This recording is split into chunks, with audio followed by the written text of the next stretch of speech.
Hello everybody, Ben Rogers here, the Raptors Digest, and all over the internet, YouTube, Twitter, everyone has been bashing the Raptors about the loyalty argument. How DeMar DeRozan has been, the loyal to the soil, represented the Six, Toronto, on his back, his whole career as a Toronto Raptor, and we just traded him. We just sent him away, telling him he wasn't going to be traded. So, me and Riker wanted to kind of talk about this loyalty argument. Was it the right move? Not the right move, because we've said Kawhi Leonard's just a phenomenal pickup for the Raptors.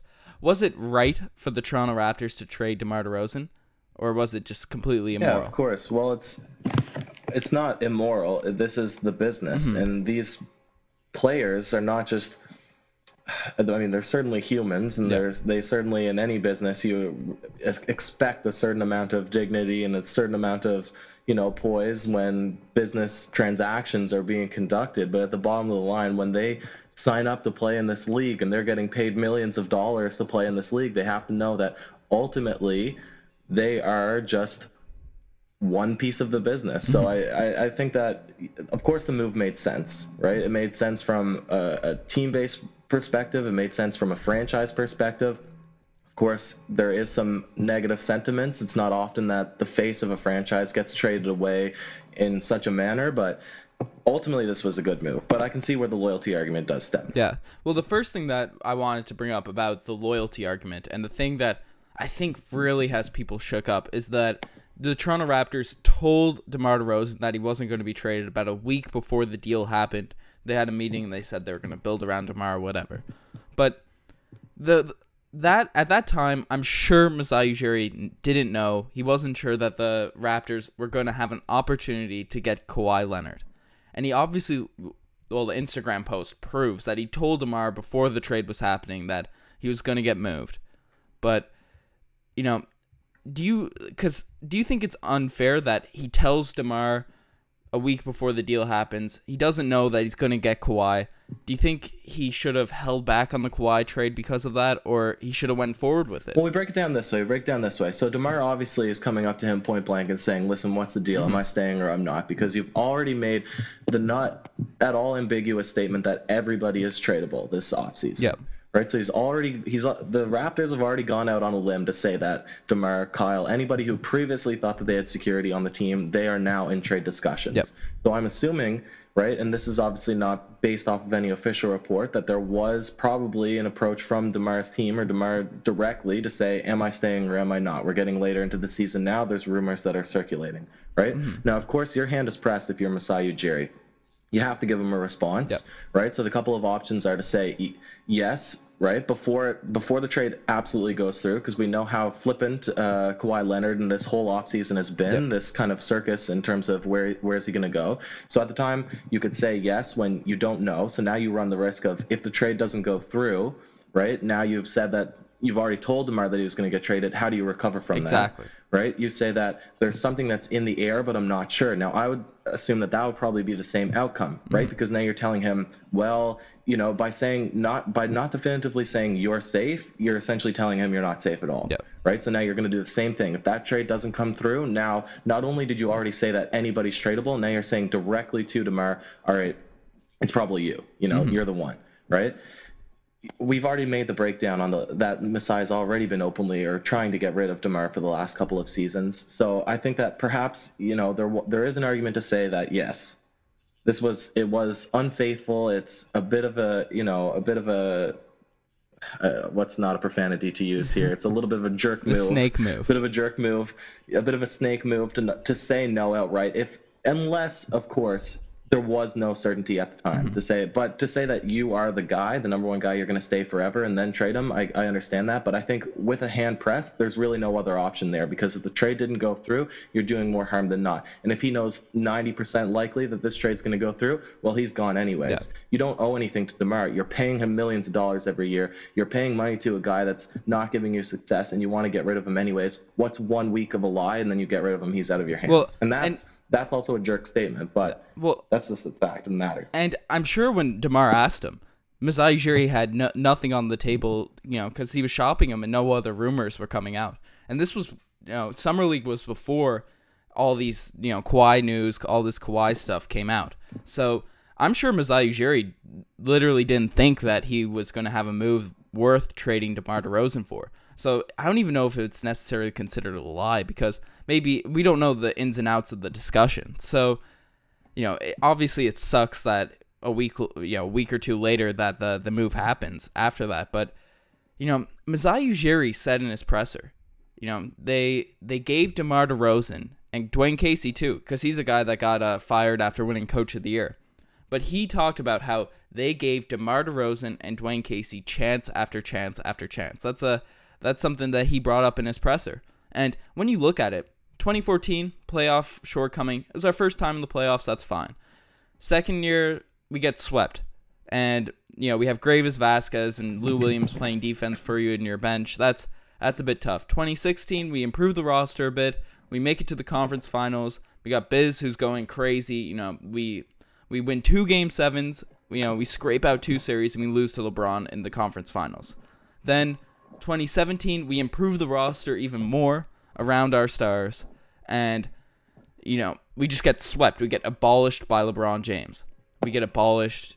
We have an improved roster, team around you. Then last season, Masai Ujiri puts the best roster in franchise history around DeMar DeRozan and Kyle Lowry. And he's looking to move Kyle Lowry too. That's why all these rumors came out. But he put the best. We drafted a sensational rookie. We had the best bench in the NBA. We kept Jonas. We kept Serge, and it's our best roster. And we still get swept. No injuries. Besides Fred's kind of hurt shoulder, no injuries, and we still get swept. 3 out of those 5 years, we were swept, and the roster changed. The one constant in those 5 years is the team has been built around DeMar DeRozan. You could argue maybe Kyle Lowry was the guy up until 2016, but we were built around those 2 stars. Something needed to change. And, Dwayne Casey was there too, and he can every playoff series after the playoffs happen, everyone would be gunning for Casey, except for maybe this year because of his regular season success.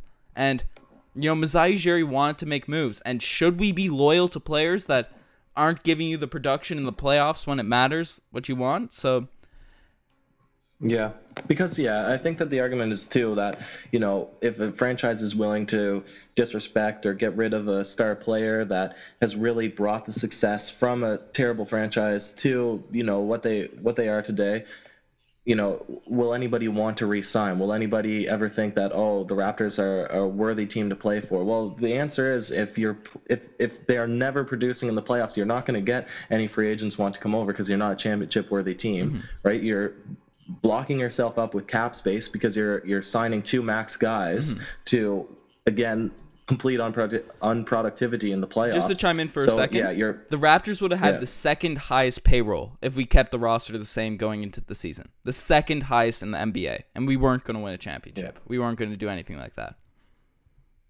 No, and that makes total sense. But it's really just that one piece about being told that he was going to stay on the team and then getting traded away. But I think ultimately it's just a little bit too it's a bit too elementary, that argument. These are adults that are getting paid a lot of money, and then this is the business that they partake in. And sure, it's nice to have a player that's committed to one city, one franchise, and is willing to spend this entire duration of the career, but you're not obligated to keep a guy just because he wants to play for you. Yeah. Right? And you have a list that literally makes no sense. Yeah, and you have a list of players that have been traded in the same fashion, wanted to stay with their franchise and just traded. And some of those names on the roster, they didn't get their contracts. Some of those names on your list didn't get the money they wanted from the teams that they've been loyal to. Back in DeMar's first, for Isaiah and Boogie, but DeMar's first contract, we gave him, everyone said he was overpaid. And then he proved that he was worth it. And then we gave him this new deal. Everyone said that we overpaid for DeMar. We've compensated DeMar for his loyalty, for his production, all throughout his career. We gave DeMar all the money, and we built around him, and it just didn't work out. Yeah. Well, it's just like, and we'll pivot into this last point here. You had an argument against sort of the Kevin Durant trade, but it's happened multiple times. And usually what we see in terms of speaking about unloyalty is when a player is unloyal to their own franchise. So then we're talking about Gordon Hayward leaving the Jazz, or Paul George leaving the Pacers, or Kevin Durant, the biggest one, leaving the OKC. Of course, his is a little bit different because he's going to, sort of the overpowered franchise that's already winning championships, didn't need him anyways. But usually in context, when we're talking about loyalty, it's about players being unloyal to their franchise. But oftentimes what happens is whenever a player leaves, then that team gets somebody else, right? They lose a big contract guy, and then they fill him in with another player that's equally as good. Maybe it takes a couple of years, but it often happens that you forget about the sort of the issues of past, and then you move on. And it's the same thing. If a player is allowed to decide that they want to leave, a franchise should be allowed to decide that they want to push a player away. And that's just the business. Yeah, like the Kevin Durant argument. OKC surrounded Kevin Durant with, Russell Westbrook, Serge Ibaka. They just brought in Oladipo the year Kevin Durant was going to leave, who was very strong. Obviously, he's proving he's an all-star. They were going to bring in Al Horford if KD re-signed immediately. So they had a roster around him. They were performing for Kevin Durant. And he decided to leave. And, teams, it's all dependent on performance. If the team's performing, it might be a bit disloyal to leave. But if a player's underperforming, then it's, it should be a two-way street.